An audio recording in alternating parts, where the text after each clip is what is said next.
Hi guys, welcome back to my channel. If you're new, welcome. My name is Katlego. If you're a returning subscriber, welcome back to another video.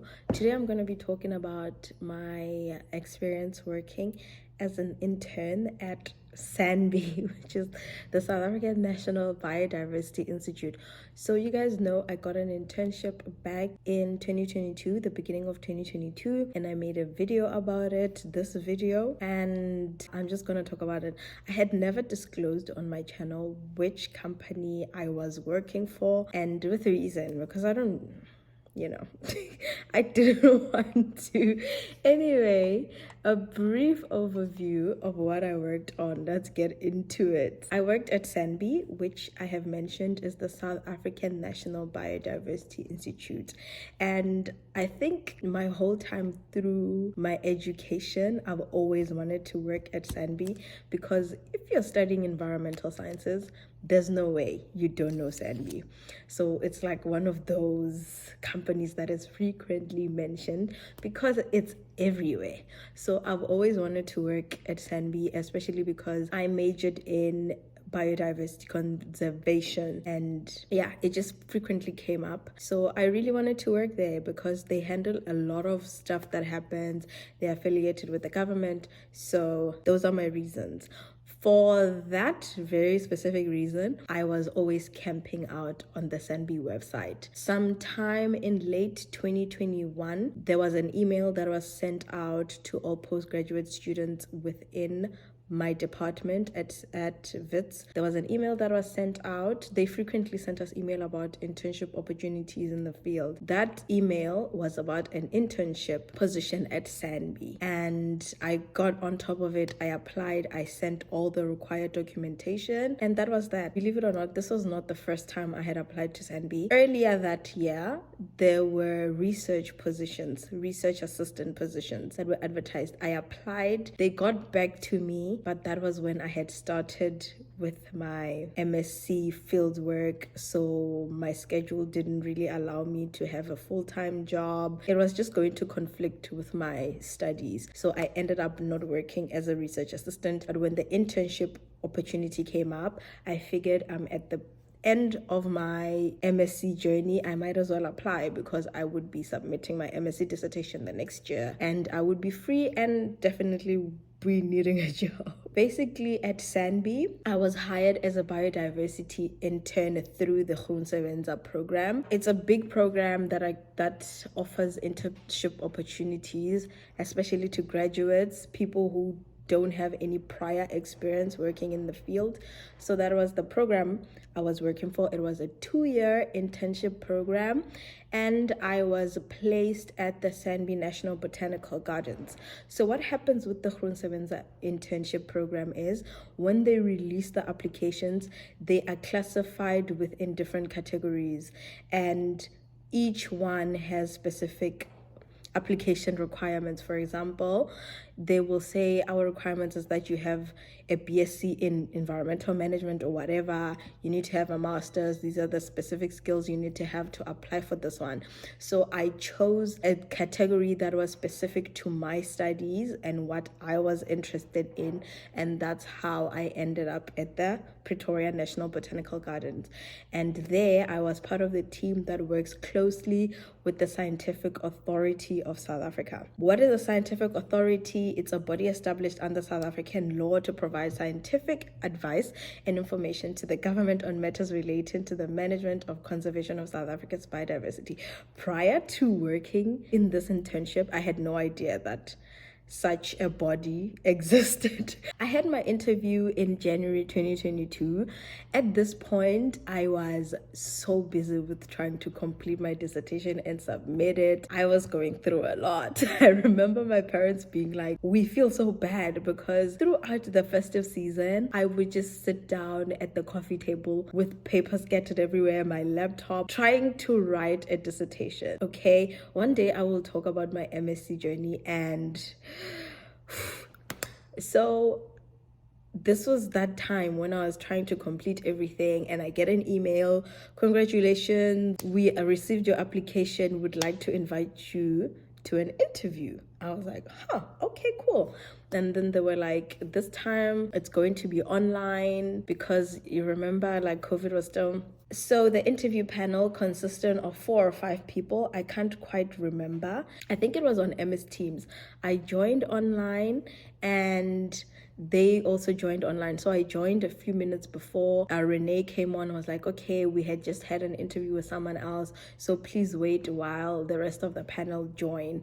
And then they joined. I had my camera on. I looked nice. I said hello to everybody and introduced myself, and the interview started. The questions that were asked, they basically asked me to have a brief introduction of myself. Who am I? What do I do? Like, brief background, my name, my educational background. They asked about my educational history. So I talked about my past projects. I basically talked about how I did an undergrad, where I studied, my honors degree, my MSc. They asked me, what was your honors about? I talked about that. What is your MSc about? I talked about that. And then basically all the skills I had learned during my academic journey. So I talked about fieldwork experience, lab experience, report writing experience. I sold myself.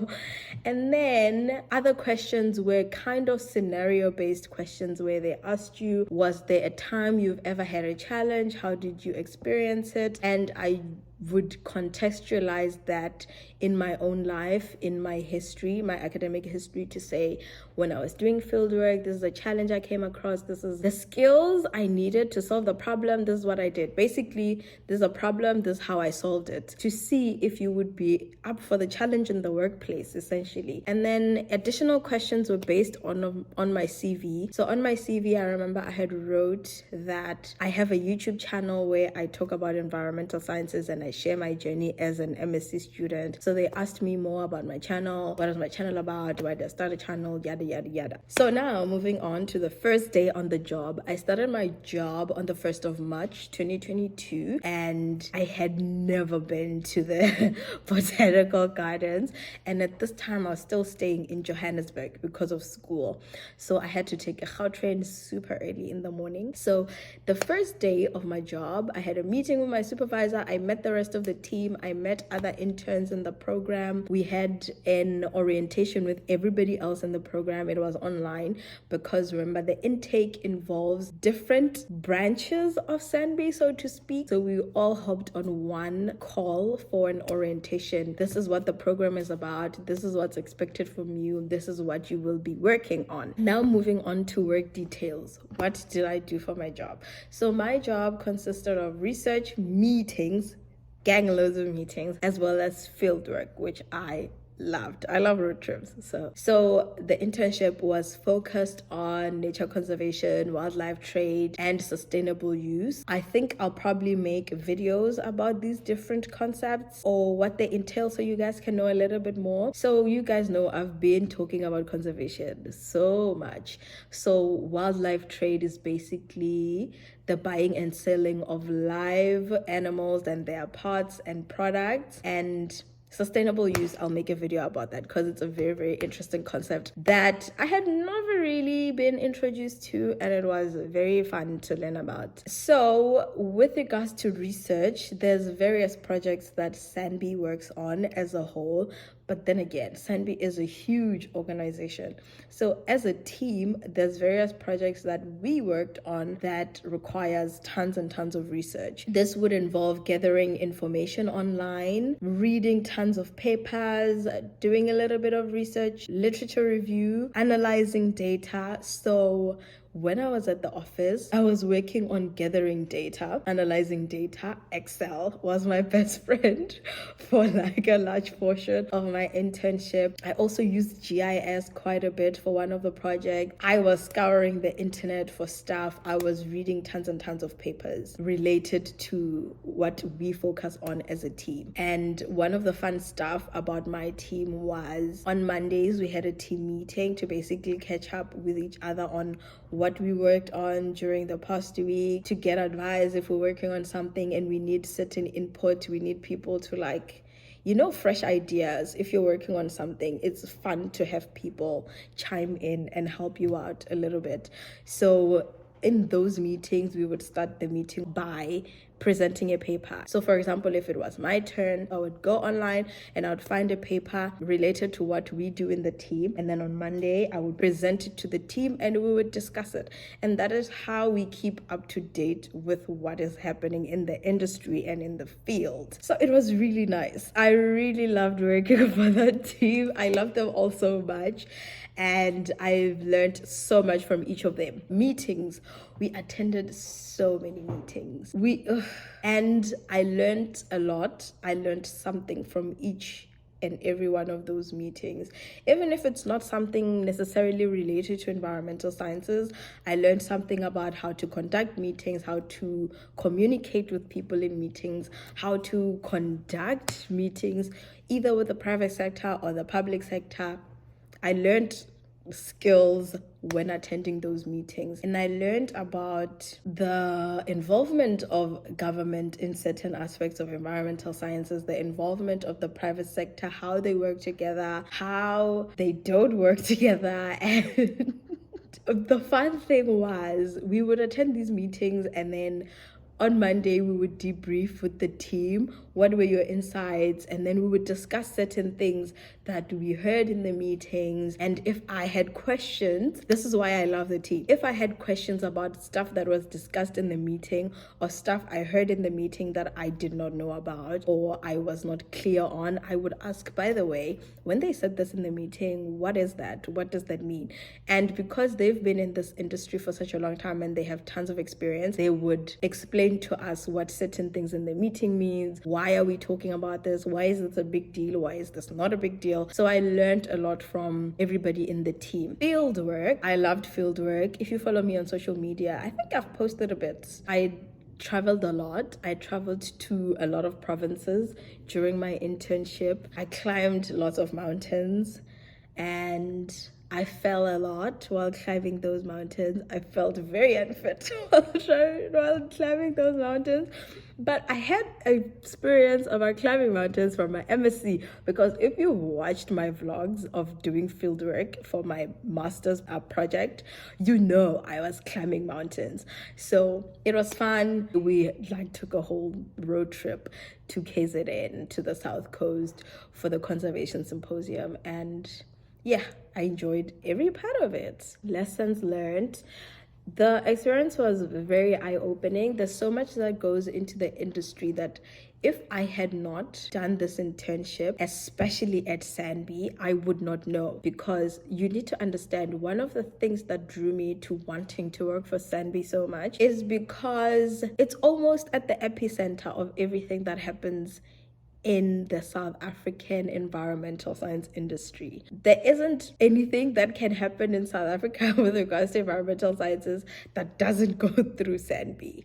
So I knew that by working for SANBI and having that type of experience would enhance me as an environmental science student, aspiring scientist. So I learned so much. I was exposed to so much, and I'm super grateful for that opportunity. So I got introduced to, for example, the concept of sustainable use of wildlife trade that I had not known, because my degree and my specialization did not really focus on that, and I wouldn't have known that. And I learned and worked on various projects in the team. I learned about what my team members were working on. I worked on certain projects as well. I also learned about the concept of wildlife economy and why it's important to South Africa. If you are planning to work in the field, I think it's important to know this type of stuff, because it's not stuff you learn at university,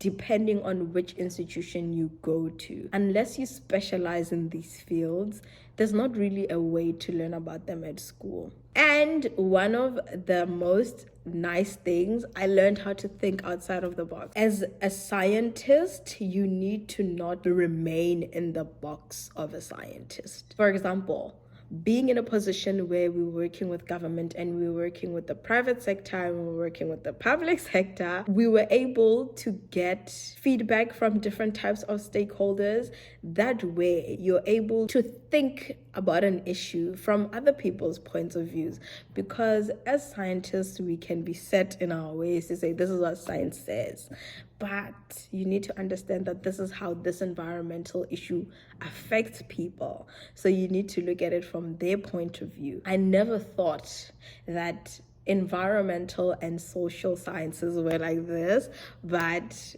that is what I came to realize, and it was mind-blowing. So now moving on to the questions. How did I get the internship? Keep an eye out on companies, environmental science companies, especially if there's a certain company that you really want to work for. Camp on their website for second year tips, depending on the skills you've learned already. This will also depend on your schedule and how much you're willing to sacrifice your time. If you can approach postgraduate students and be like, hey, do you need help with like your project? Any type of help? These are the skills I have. I can help you with your field work. I can be your research assistant. Do you need any type of work? That will kind of expose you to the field, the type of research that people are working on. It will also help you get some research skills, because following around somebody who does field work and helping them with their research exposes you to what research is about and what type of work goes into it. You can also ask within your school department if there are any lecturers that are looking for help. So basically offer to help people. Don't expect to get paid, because at the end of the day, you're looking for some type of experience. From my experience, I had nothing to offer as a second year student, so I couldn't really look for compensation. One other thing you can do, job shadowing, lots and lots of research, especially about which speciality would you like to go into. Try to find people that are in that speciality. You can look at your lecturers, what have they specialized in. Maybe you can have meetings with them and ask them, how can you get where they are, those type of things. It depends again. What are you interested in? Can you find people in those fields? Try to find out more about the career that you want to go into. It sets you up for success, because when you graduate, you know exactly the path that you're trying to take. Online webinars and conferences. During COVID, there were a lot of companies and organizations that they had to have webinars and conferences online. So, for example, BirdLife South Africa has, I think it's still free, online webinars. I used to attend their webinars during COVID, and then obviously some conferences and stuff are paid for, but you can find some that are free online. And you can also do like free online courses. Some of them take like 3 hours or something. You can read up on type of environmental issues. You can learn more. There's so much online resources. Opportunities in the field with a chemistry background. So with a chemistry background, these are the various careers you can go into in environmental sciences. And when entering the environmental science field with a chemistry degree, I think you need to consider gaining some additional skills related to environmental science. So take some online courses, I suppose, learn about environmental policy or management, basically broaden your expertise and make yourself desirable to environmental companies. Because again, you are competing against people with environmental degrees while you have a chemistry degree. You know what I'm saying? But if you double majored in environmental sciences and chemistry, yeah, just research those careers and see like how can you get into them. Another question, is it better to look for a job and internship opportunities in other countries? A little bit tricky. It depends. Do you have work experience? If you are a fresh, newly graduated individual, it's better to look for a little bit of experience in your home country, because you need to consider that working abroad means you need to get a work visa. Would you be able to secure a work visa from a company when you have no experience? Also, what sets you apart from graduates in their own country? So sponsoring a visa of somebody who has no experience from another country is like, you know, it's that question of why should we hire you versus somebody who's already in the country. I would focus on getting more skills, getting more experience, doing a little bit more in my home country before considering applying for a job somewhere else. That's what makes sense to me. What skills would an undergraduate second year builds that future employers would look for, or rather set me apart from other environmental scientists. So gain practical experience. Like I mentioned with the previous question, volunteer to be a research assistant for your lecturers or other postgraduate students. Specialize in a specific area. This means consider studying postgraduate degrees, consider doing an honors, consider doing a master's. I would say at least get to a master's level. I feel like I personally I felt more ready for the job market when I had my MSc, because I felt like I had more skills. I had learned something. I felt like I had something to offer. Because with just an undergraduate degree, you can't really get very far. You can, it depends. Some people are just lucky, but for a lot of us, you need at least an honors degree. Develop technical skills. See if you can do some free courses online. GIS, learn about data analysis, maybe learn how to code. Biostatistics is very, very important for data analysis. So learn technical skills. Stay up to date with what's happening in the industry. I think that is all. Thank you so much for watching. I'm recording this during my lunch break but I hope this helps. If you have any questions, drop them in the comment section below. I will see you to answer them. Anyway, have a great day. I will see you in my next video. Bye. Out of all the girls,